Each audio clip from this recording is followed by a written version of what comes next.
اہل زاویہ کی طرف سے آپ سب کی خدمت میں سلام پہنچے۔ مجھے ایک بار لائٹ ہاؤس دیکھنے کا حسین اتفاق ہوا۔ راتوں میں بحری جہازوں کو چٹانوں سے محفوظ یا باخبر رکھنے کے لیے سمندر میں خطرناک جگہوں پر لائٹ ہاؤس بنائے جاتے ہیں، اور ان لائٹ ہاؤسز میں جو دیے رکھے جاتے ہیں ان کے ارد گرد ایسا شیشہ لگا ہوتا ہے جو روشنی کو کئی سمت میں منعکس کرتا ہے، یا آپ کہہ لیں کہ وہ شیشہ مہذب طرز کا ہوتا ہے۔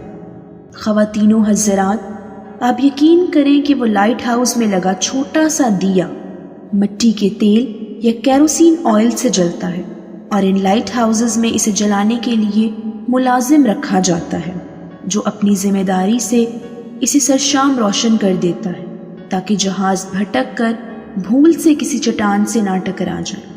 وہ ایک چھنگلی جتنا دیا دیکھیں کتنے لوگوں کو درست سمت عطا کرتا ہے۔ اس مٹی کے تیل کا موٹی بتی والا دیوا جو نہایت کم روشنی رکھتا ہے، مہذب شیشے کے باعث اس کی روشنی 25 کلومیٹر تک دیکھی جا سکتی ہے۔ وہ دیا ایک ایسی گھومنے والی چرخی پر ہوتا ہے جو مسلسل گھومتی رہتی ہے، اور اس کے گھومنے سے اس کے گرد لگا مہذب شیشہ پھر اس کی تھوڑی سی روشنی کو میلوں دور تک لے جاتا ہے، اور یہ ریفلیکٹ کرنے والے شیشوں کی بدولت ممکن ہوتا ہے۔ اب جب میں اس دیوے کو دیکھ چکا ہوں اور آج کے وقت سے موازنہ کرتا ہوں جسے باہر والوں نے انفارمیشن کی صدی قرار دیا ہے، اور ان کا کہنا ہے کہ اس انفارمیشن ٹیکنالوجی کی صدی میں علم اس طرح پھیلے گا، تو بہت ساری باتیں ایک ایک کر کے میرے ذہن میں سے گزرتی ہیں کہ یہ علم کی روشنی کہاں سے کہاں تک پہنچے گی اور کیسے پہنچے گی۔ یہ ساری بات میرے سامنے آ گئی۔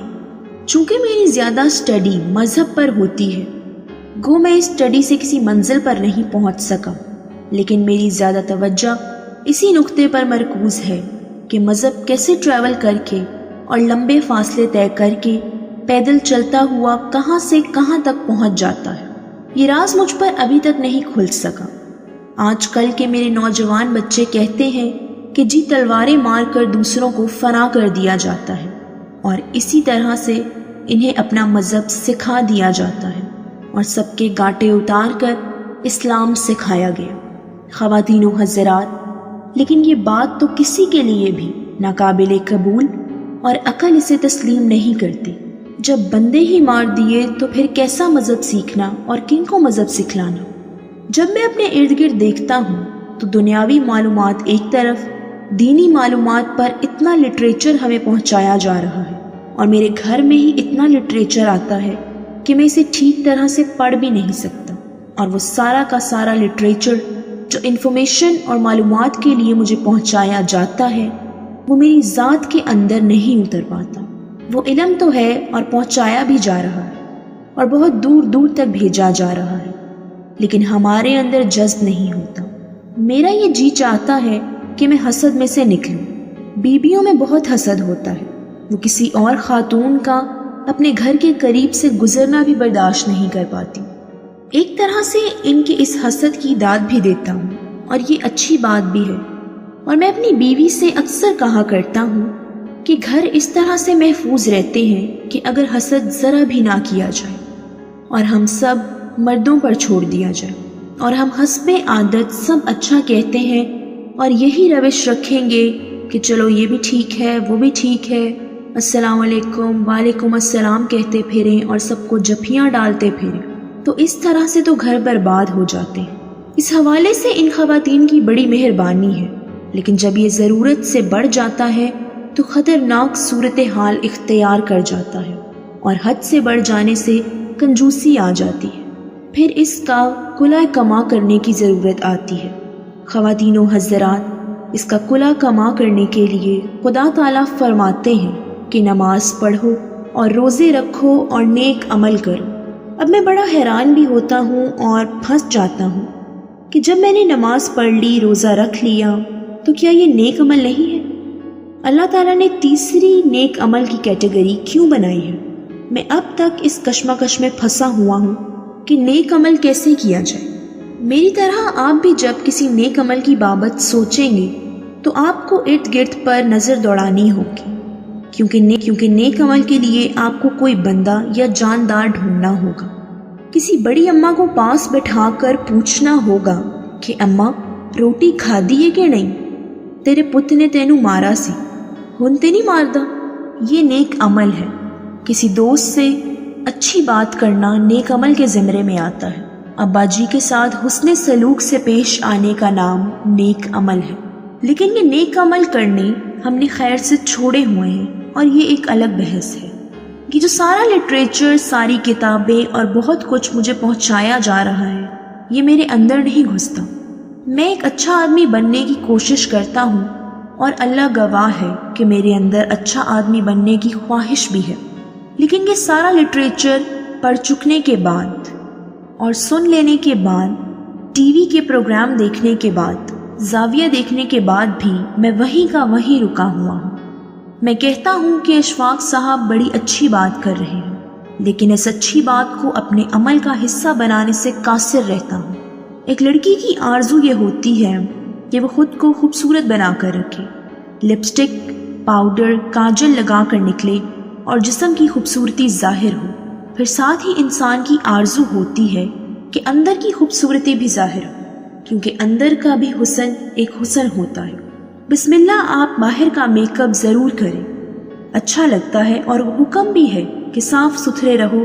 اور خداوند تعالیٰ فرماتے ہیں کہ اللہ جمال کو پسند کرتا ہے، اور یہ اللہ کی مہربانی ہے کہ اس نے بن سنور کر رہنے کی اجازت دے رکھی ہے. اب دیکھنا یہ ہے کہ آپ اپنے اندر کا حسن کیسے اجاگر کریں گے. میں آپ سے جو لائٹ ہاؤس کی بات کر رہا تھا، خواتین و حضرات، جس طرح وہ چھوٹا سا دیا جو بالکل مونگ پھلی والے کی ریڑھی کو مشکل سے ہی روشن کرتا ہے، وہ 25 میل دور تک روشنی پھینک دیتا ہے. اور یہ اتنا سارا لٹریچر، اتنا پرنٹ میڈیا اور اتنا سارا الیکٹرانک میڈیا، ریڈیو، ٹیلی ویژنز، یہ کچھ بھی نہیں کرتا، ہمارے اندر ہی نہیں گھستا. وہ دیوا کس کمال کا ہے. پھر مجھے یہ خیال آیا کہ اس دیے کے گرد جو مہذب شیشے لگے ہوئے ہوتے ہیں، وہی اس کی روشنی کو منعکس کرتے ہیں. وہ چھوٹا سا لیمپ اپنی روشنی ان شیشوں میں اتارتا ہے، اور وہ شیشہ ریفلیکٹ کر کے دوسرے گھوم کے آنے والے شیشے میں اتار دیتا ہے، اور اس طرح سب وہ روشنی اپنی اپنی باری سے ریفلیکٹ کرتے ہیں. اور اس طرح سے جب وہ روشنی سمندر کے 25 میل کے علاقے میں پھیل جاتی ہے، لیکن اگر وہ دیا اپنی روشنی ڈائریکٹ پھینکے گا تو کچھ نہیں ہوگا. تو خواتین و حضرات، جب تک بندے کو علم عطا نہیں ہوگا اور اسے بندہ نہیں سیکھے گا اور وہ دوسروں کے لیے نمونہ نہیں بنے گا، اس وقت تک بات نہیں بنے گی. مجھ سے میرے بچے پوچھتے ہیں کہ ابو، مسلمان تو بڑے لڑاکے تھے، تلواریں لے کر نکلتے تھے اور بڑی جنگیں کرتے تھے. میں نے ان سے کہا کہ بھائی اچھا ایسا ہی ہوگا، تمہاری بات مان لیتے ہیں. پھر میرے دل میں خیال آیا کہ چین میں سنکیانگ کا جو علاقہ ہے اور جس کی طرف جانے والے چھوٹے سے رستے کو ہم سلک روٹ کہتے ہیں، اس سڑک پر ایک شخص اونٹ کی سواری کرتا ہوا جا رہا تھا. اگر آپ لوگ کبھی ادھر جائیں تو بڑے بڑے دریا دیکھ کر ڈر جائیں، اور سڑک کے ساتھ نیچے دریا بہہ رہا تھا. وہ شخص جاتا جاتا سنکیانگ میں پہنچ جاتا ہے، اور اب اس کے پاس نہ تو کوئی لٹریچر ہے، نہ وہ اس علاقے کی بولی جانتا ہے جہاں پہنچا ہوتا ہے، نہ وہ کسی کے ساتھ کمیونیکیٹ کر سکتا تھا.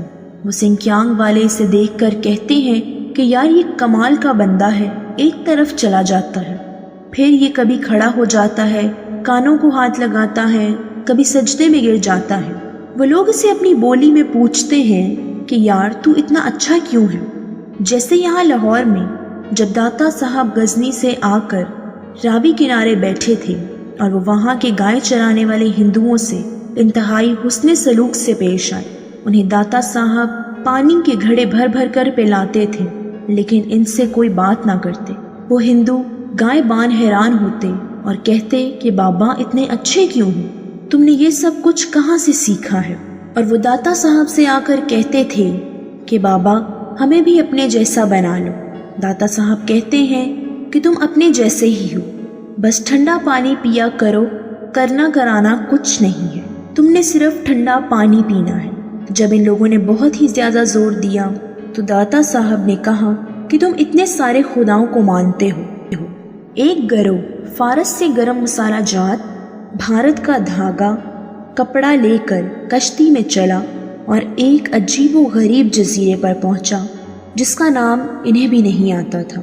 انہوں نے اپنی چیزیں بیچنے کی غرض سے ساحل پر پھیلا دی۔ وہاں کے لوگ ان کی وہ چیزیں دیکھنے کے لیے آئے۔ ان میں شیشے کا سامان بھی تھا۔ اس جزیرے کے لوگ آئینے یا شیشے سے بھی ناآشنا تھے۔ وہاں کے لوگوں نے انہیں بتایا کہ اس جگہ یا جزیرے کو انڈونیشیا کہتے ہیں۔ فارس کے تاجروں نے اپنی اشیاء بیچ کر وہاں کی اشیاء بھی تجارت کی غرض سے خریدنا چاہی، اور ایک چیز کی بابت انہوں نے اصرار کیا کہ اس کی قیمت کم کی جائے، لیکن جزیرے والے ایک شخص نے قیمت کم کرنے سے انکار کیا اور بتایا کہ یہ اس کے مالک کی چیزیں ہیں، لہٰذا وہ ایک خادم ہونے کے ناطے کم نہیں کر سکتا۔ تھوڑی دیر کے بعد انہوں نے دیکھا کہ اس خادم کے لیے 5-6 ارب سروں پر کھانے کے پتیلے اٹھائے ہوئے آ رہے ہیں۔ انہوں نے حیران ہو کر کہا کہ بھلا کوئی نوکر کے لیے بھی کھانا لاتا ہے؟ تم کس طرح کے اور کون لوگ ہو؟ ان لوگوں نے اشاروں سے کچھ غلط صحیح لفظ اور جملے جوڑ جاڑ کے وضاحت پوچھی تو انہوں نے آگے سے جواب دیا کہ یہ ہمارے اللہ کا حکم ہے کہ نوکروں سے حسن سلوک سے پیش آؤ۔ ہمیں نوکروں سے بھی وہ سلوک کرنے کا حکم دیا گیا ہے جیسا ہم اپنے لیے پسند کرتے ہیں۔ وہ غیر تاجر بڑے حیران ہوئے۔ خواتین و حضرات، پورے انڈونیشیا میں کوئی بھی لڑاکا یا تیر کمان والا یا کوئی جنگجو نہیں ہے، لیکن وہ سارے کا سارا مسلمان ہے اور وہ ہم سے بہت بڑا ملک ہے۔ سنکیونگ میں کوئی لڑاکا نہیں ہے۔ ہمارے جو بادشاہ یہاں آ کر لڑے، انہوں نے تو لوگوں کو اسلام قبول کرنے سے روکا یا اس طرح کے اقدامات کیے جن سے لوگ مسلمان نہ ہوں۔ اکبر بادشاہ نے دین الہی چلانے کی بات کی۔ اس کا کہنا تھا کہ اس طرح سے میرا اور تمہارا دونوں کا فائدہ ہوگا۔ اب میں سوچتا ہوں کہ کیا یہ روشنی اسی طریقے سے پھیلے گی جس طرح ویسٹ والے کہہ رہے ہیں کہ اگر ابلاغ ہو، کھیل کی بات کی جائے اور دور دور تک پہنچائی جائے تو وہ دور دور تک پہنچ سکتی ہے۔ اس طرح سے بات دور دور تک پہنچی تو ضرور ہے، لیکن دلوں میں نہیں اتری۔ ہم یہ بات جاننا چاہ رہے ہیں۔ میں اچھا ہونا چاہتا ہوں، آپ اچھا ہونا چاہتے ہیں، یہ آپ کی خواہش ہے۔ ہم یہ چاہتے ہیں کہ وہ لائٹ ہاؤس ہمیں پرووائڈ کیا جائے، وہ روشنی کا مینار ہمیں چاہیے جو مدینہ شریف کی ایک چھوٹی سی مسجد میں ٹمٹماتا تھا۔ وہ ایک ایسی مسجد میں تھا جس کے شتیروں اور بالوں سے لوگوں کا سر لگتا تھا۔ اس چھوٹے سے دیے نے کہاں کہاں تک اپنی روشنی پہنچا دی کہ پوری دنیا سیراب ہو گئی۔ اس نے اپنا وہ نور بغیر ٹی وی ریڈیو کے آخر کیسے پہنچا دیا؟ خواتین و حضرات، یقیناً وہاں بندوں نے ہی مہذب شیشوں والا کام کیا ہوگا، اور ان بندوں نے ہی نور اور روشنی کو آگے ریفلیکٹ کیا ہوگا، اور روشنی دور دور تک پھیل گئی ہوگی۔ میں اس نشست کے بہانے سے یہ بھی چاہوں گا کہ مجھے میرا روشنی کا مینار یہ لائٹ ہاؤس مل جائے۔ اگر آپ کو علم ہو تو مجھے بتائیں کہ میرا لائٹ ہاؤس کہاں ہے، یا مجھے بتائیں کہ اس بات پر کیسے غور کیا جائے اور کس طرح سے کیا جائے، کیونکہ ہم سب اللہ اور اس کے رسول کے حکم کے مطابق اچھے ہونا چاہتے ہیں۔ جس طرح اچھی دکان پر جا کر ہمیں اچھی اشیاء کی طلب ہوتی ہے، یا باغ میں جا کر ہمیں اچھی خوشبو یا ہوا کی ضرورت ہوتی ہے اور ہم وہاں مزے سے پھرتے ہیں، اسی طرح ایک اچھے دین میں آ کر ہم تھوڑا سا مزہ بھی لینا چاہتے ہیں اور پھر یہاں سے چلے جانا چاہتے ہیں۔ اللہ آپ کو آسانیاں عطا فرمائے اور آسانیاں تقسیم کرنے کا شرف عطا فرمائے۔ اللہ حافظ۔